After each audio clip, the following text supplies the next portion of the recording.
Everyone, आज के इस लेक्चर में हम करेंगे कि नॉन कंडक्टिंग शेल से कितना पोटेंशियल होगा। तो आप लोगों को पता ही होगा, शेल जो है ये एक बिल्कुल पतले से होलोस्फेयर को कहा जाता है। होलोस्फेयर बोले तो पोपला, खोखला, जो आपके पास स्फेयर होता है अंदर से खाली, वो बिल्कुल अगर पतला हो तो वो शेल हो जाएगा। जैसे एक बलून हो गया, तो बलून एग्जाम्पल हो गया शेल का, बिल्कुल पतला है, होलो है, स्फेरिकल है। ओके, तो वैसे ही आपके पास यहाँ पे क्या है, मान लीजिए एक शेल हो गई non conducting. Just a minute. तो आपके पास एक नॉन कंडक्टिंग शेल है। अब एक चीज नोटिस कीजिए कि शेल इतनी पतली है कि सारा का सारा मास उसके सरफेस के आसपास ही रहेगा। तो आप जो भी उसे चार्ज देंगे वो सारा का सारा चार्ज उसके सरफेस पे ही जाएगा। तो आप यहाँ पे देख सकते हैं क्या कि ये जो शेल है इसका चार्ज सरफेस पे है, ओनली सिर्फ सरफेस पे। दैट मीन्स इसका बिहेवियर कैसा होगा, सोचिए जल्दी से। कंडक्टिंग सरफेस जैसा, कंडक्टिंग सरफेस जैसा बिहेव कर रहा था ये एग्जैक्टली वैसा ही बिहेव करेगा। क्यों, सोचो। तो रीजन साफ है कि सारा का सारा इसका चार्ज भी सरफेस पे है, उसका भी सरफेस पे था। तो वहां पे पिछले में हमारे पास क्या क्या रिजल्ट्स आए थे?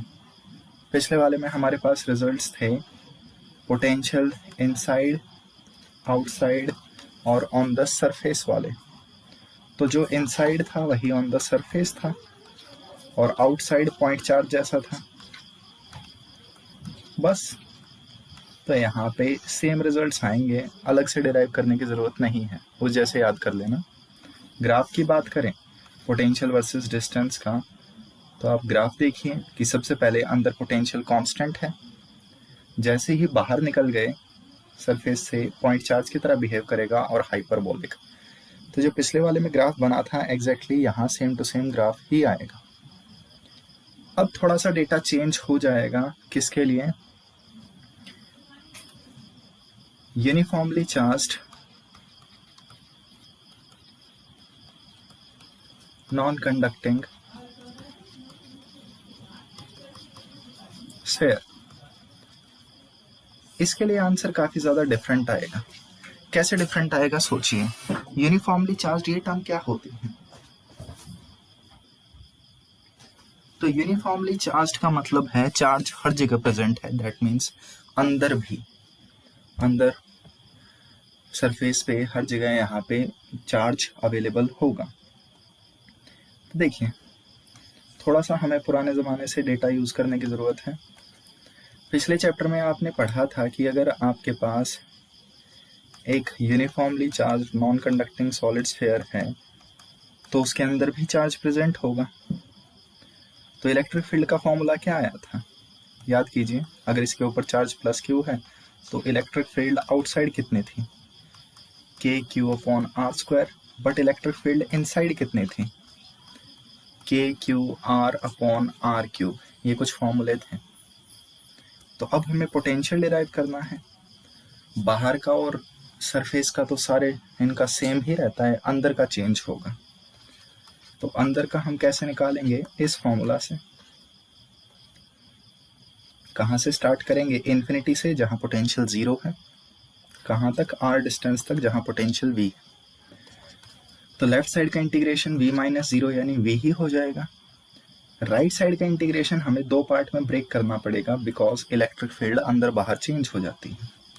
तो इलेक्ट्रिक फील्ड बाहर और इलेक्ट्रिक फील्ड अंदर, ये आपको इंटीग्रेट करना पड़ेगा। दैट मीन्स इन्फिनिटी से सरफेस पे और सरफेस से अंदर तक।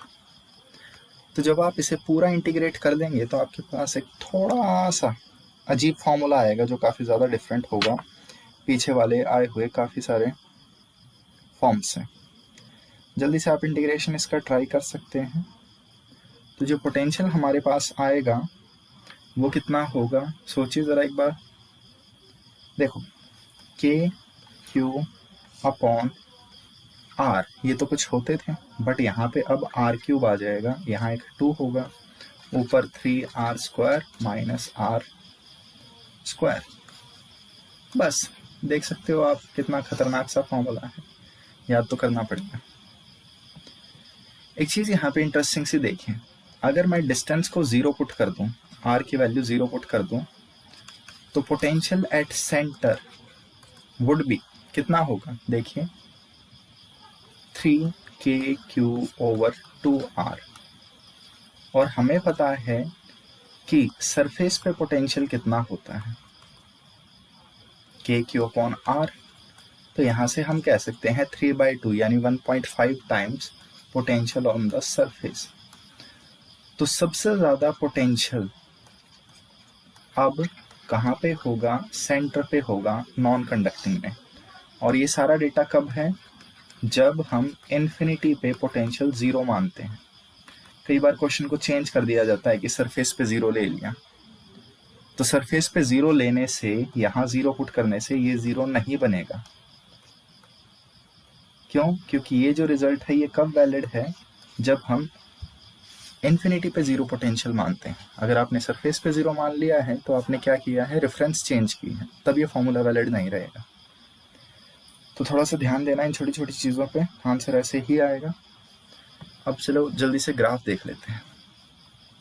तो अगर हम ग्राफ ड्रॉ करें किसका, पोटेंशियल वर्सेस डिस्टेंस का, तो आपको पता है स्फीयर्स के केस में ग्राफ चेंज होता है रेडियस में।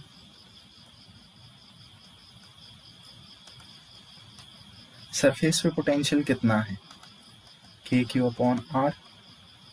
अब आप देखिए, जैसे ही आप बाहर जाएंगे स्फीयर कैसे बिहेव करेगा, पॉइंट चार्ज की तरह, और पॉइंट चार्ज से ग्राफ बनते हैं हाइपरबोलिक। तो ये रेक्टेंगुलर हाइपरबोला बना दीजिए।